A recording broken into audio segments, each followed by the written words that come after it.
Hey, what's going on, you guys? This is OgagsPH and welcome back to the channel. So I'm finally updating my comfort build for title update 4, and this one is probably gonna be the most broken, and it honestly feels illegal to use this build for this game. So if you're into something like that, then this is the build for you, and it's pretty much the only thing that you need for a comfort build throughout all the weapons. So don't even worry about the weapon that I have or even the decoration in the weapon, because this build should actually work for every single weapon out there. Anyway, so let's talk about the build. So for um for this variant, I'm gonna give you guys three different ones that you can do depending on which weapon you're gonna have. So for this variant, you need to have an Artin weapon with the grab resist protection set bonus. So you pair that up with the Gogmazio's helm. Oh, actually not the helm, but the boots, and that's gonna give you a flawless armor 1. And what it does is, when your health is full, you take 20% less damage. And this is actually perfect for pairing up with the 4th set of the Gogmazio's set bonus. So with the 4th set of Gogmazio's, once you have mutual hostility too, then you actually get a 75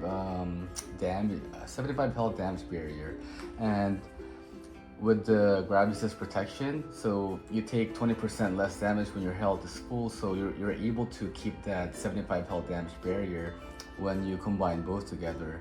And then on top of that, you also have Divine Blessing level 3 on this build, which will, takes even more less damage. So being able to keep up the duration and peak performance is actually not going to be hard at all. So your uptime on this will be very high, and then the damage wise, you'll have a lot of damage skills such as weakness exploit, which will give you 30% affinity if you're hitting the weak points, and then plus additional 20% more if you're hitting the wounds. And then you got counter strike, so if you get knocked down a lot, there's 25 raw attack damage you're gonna have for 45 seconds at level 3. And then you also get elemental absorption to even boost your defense, your elemental resistance by like 8 if you have it at level 3.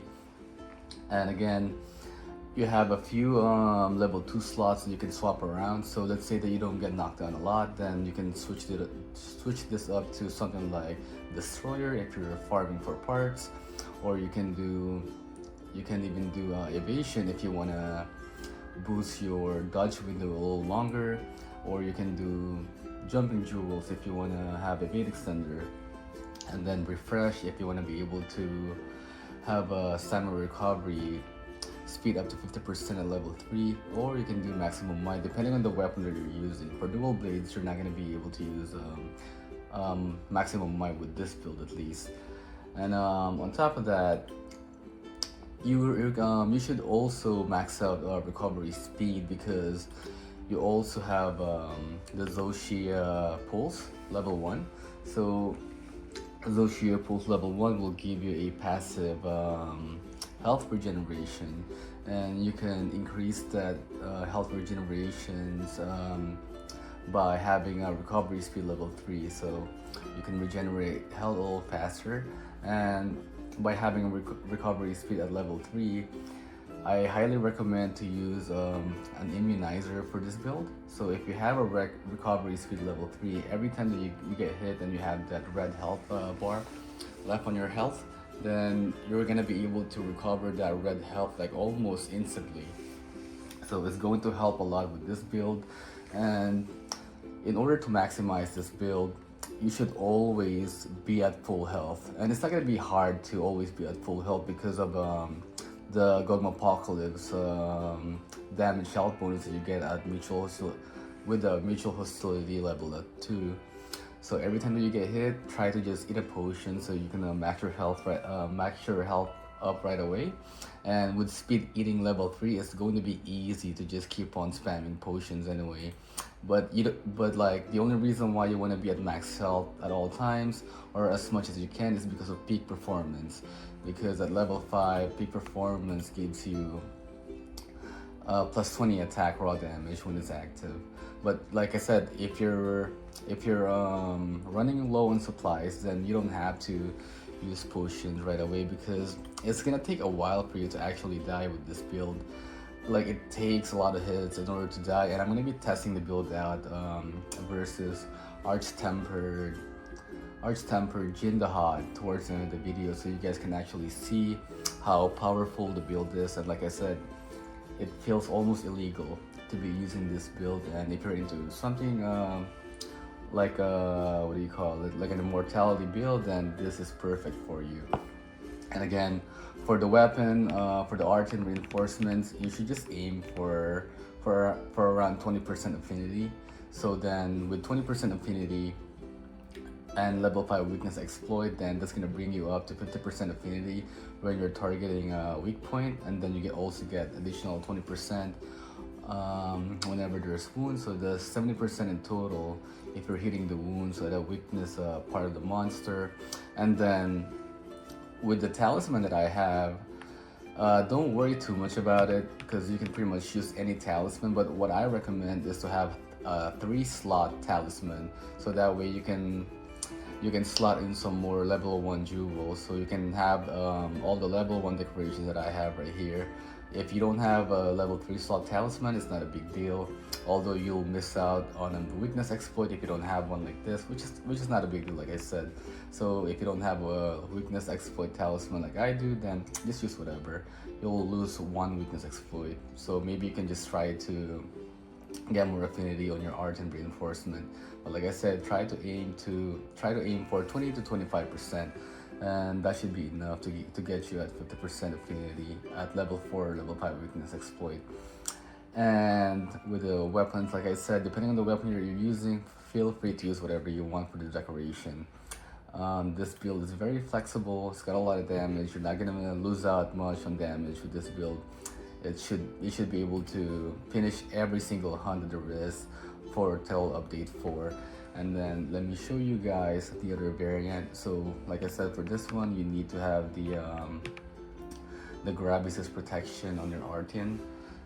And then for the second variant, you guys should aim for the Zoshia variant on your Artian. So for this one, you just need to have the Zoshia pulse on your Artian.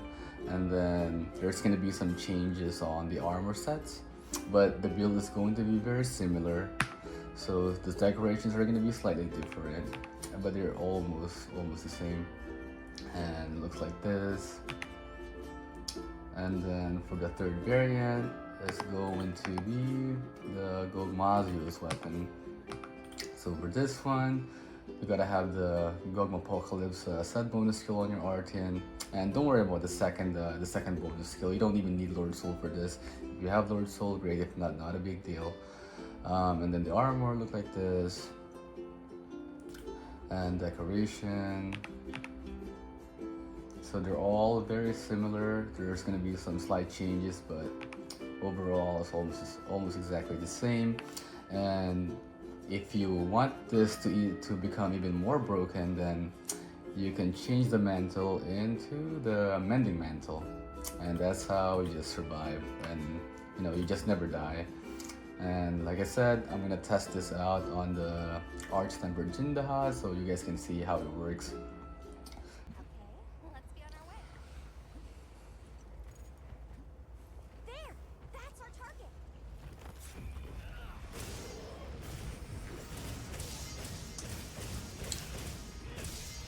And I'm gonna try to take every single hit here,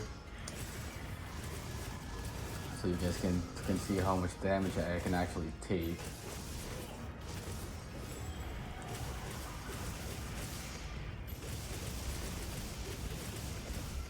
And there you go. So I have that damage barrier, so I took no damage, and still had that damage barrier, so still took no damage.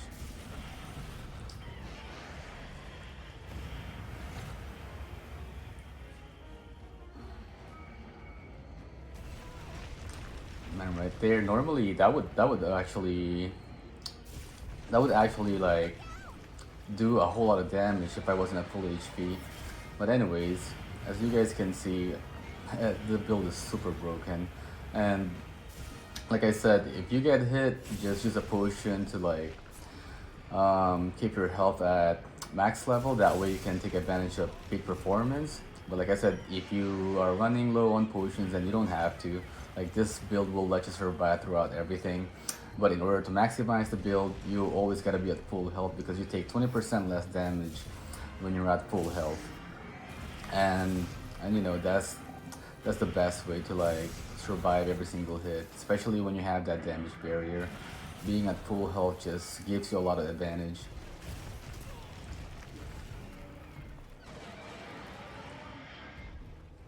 As you guys can see, it's almost impossible to die with this build. But obviously, if you don't use any potions, then eventually you will die. And I'm just waiting for that body slam to happen, because I want to take the hit on that. So you guys can see how much damage I'll take with that body slam.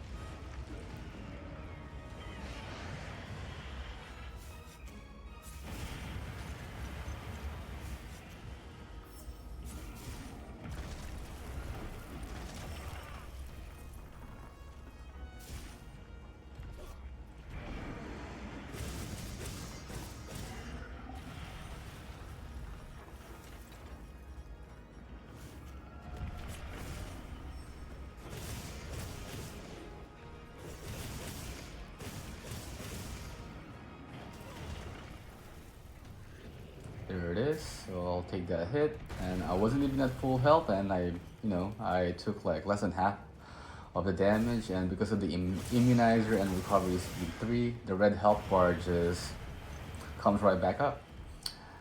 And that is pretty much it, guys. So let me know what you guys think. Like I said, feel free to use whatever weapon you want. This build is perfect for every weapon. If you want like a comfort build for everything, and feel free to use any decorations on your weapon. So it's all up to you guys on how you guys are gonna customize it. And I hope you like it. Let me know how it goes for you guys. If you like the video, don't forget to like the video and subscribe. And if you have any questions, then just leave a comment below and I'll get back to you guys as soon as I can. And I'll catch you guys on the next one. Bye.